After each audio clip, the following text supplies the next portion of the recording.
పశ్యామి దేవేశ తవైవ గేహే చరాచరాణీహ గతాగతాని భూతాని చైతాని చ భూతవాస తపః ప్రభావాచ్చ భవత్ప్రసాదాత్. అత్యంత పవిత్రమైనటువంటి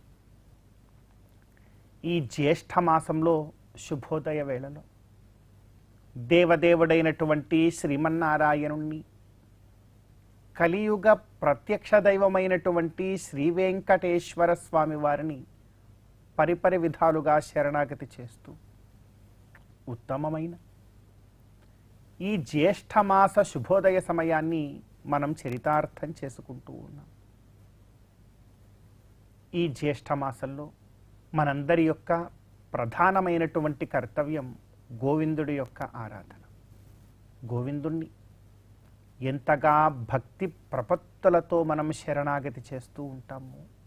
శరణాగతి అంటే తావదార్తిస్తథావాంఛ తావన్మోహస్తథా సుఖం యావన్న యాతి శరణం త్వామశేషాఘనాశనం అంటారు.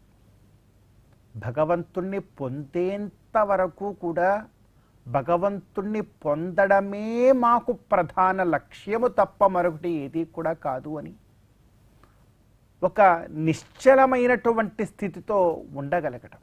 అలా ఉన్నట్లయితే చాలు. అలా ఉండగలిగే క్షణాలు కొన్నైనా మనకు అదృష్టంగా ఈ మానవ జీవితంలో దొరికితే చాలు.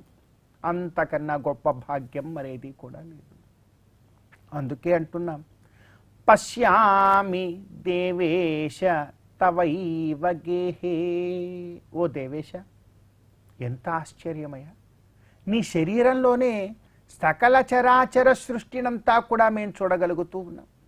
చిన్న పిల్లవాడైనటువంటి కృష్ణ పరమాత్మ మన్ను తిన్నాడని తల్లి మందలిస్తూ ఉంటే ఆ మన్ను తిన్నటువంటి నోటులోనే సకల అఖిలాండ కోటి బ్రహ్మాండాలన్నింటినీ కూడా చూపించి గొప్పదైనటువంటి జ్ఞానాన్ని పొందింపచేసినటువంటి వాడు కృష్ణ పరమాత్మ.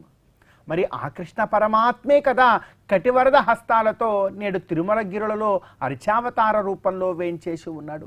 మనం చూడగలిగితే ఎంతో గొప్పగా పాదము దగ్గర నుండి పద్మపీఠము దగ్గర నుండి కిరీటము యొక్క చివరి అగ్రభాగం వరకు అణువణువుని కనుక మనం దర్శించుకుంటూ వెడితే సకల బ్రహ్మాండ సృష్టి అంతా అక్కడే ఉన్నది.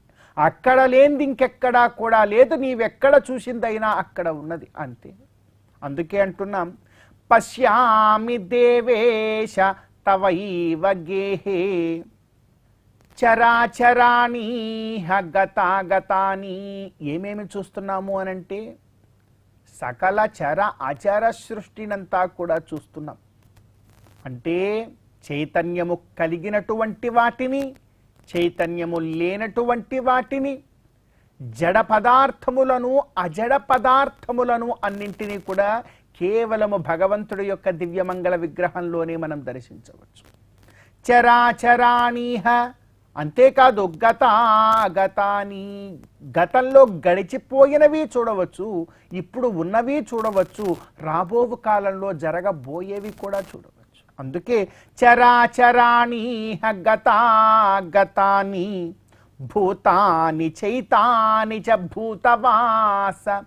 పృథివ్యప్తేజో వాయువాకాశ రూపములైనటువంటి సకల విధ పంచభూతములను, వాటిని పుట్టిస్తూ ఉన్నటువంటి తన్మాత్రలను, శబ్దస్పర్శ రూపరస గంధములను కూడా భగవంతుడి యొక్క దివ్యమంగళ విగ్రహంలోనే మనం వీక్షించవచ్చు. అందుకే భూతాని చైతాని చ భూతవాస. మరి ఎలా చూస్తాం ఇవన్నీ కూడా? అక్కడికి వెళ్ళిన తర్వాత మనకేదైనా గొప్ప కంటి అద్దాలు ఏమైనా ఇస్తారా? ఆ కంటి అద్దాలని తగిలించుకొని మనం ఏదైనా వాటిని చూడాలా? ఎలా చూడాలి అంటే అవేవి అలా కనపడవు. తపఃప్రభావాచ్చ భవత్ప్రసాదాత్. అది గొప్ప తపఃప్రభావము చేత కనపడుతుంది, లేకపోతే భగవంతుడి యొక్క అనుగ్రహం వల్ల కనపడుతుంది. భగవంతుడు ఏ విధంగా అయితే తన యొక్క విశ్వరూప సదర్శనాన్ని అర్జునుడికి చూపించాలనుకున్నాడో అప్పుడు దివ్య చక్షువులను అర్జునుడికి ఇచ్చి తన యొక్క విశ్వరూపాన్ని సందర్శింపచేసినాడు. అదేవిధంగా గొప్పదైనటువంటి కైంకర్యం మనకు చేస్తే భగవంతుడు కూడా మనకు దివ్య చక్షువులను ప్రసాదిస్తాడు.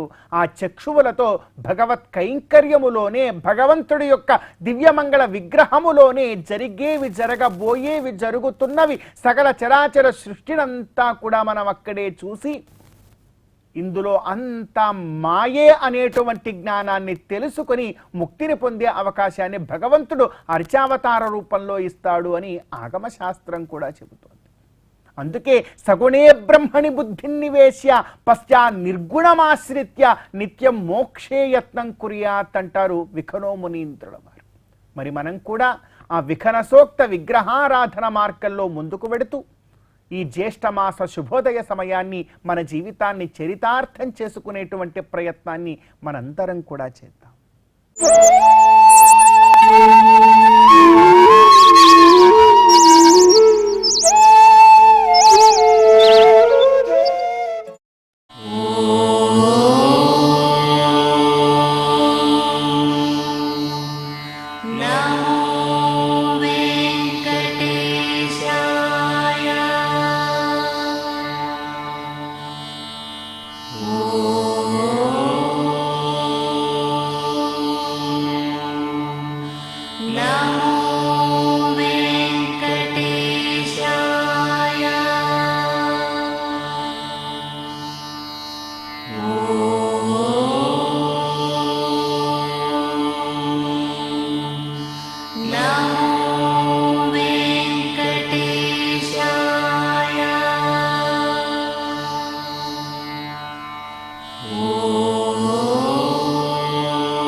No.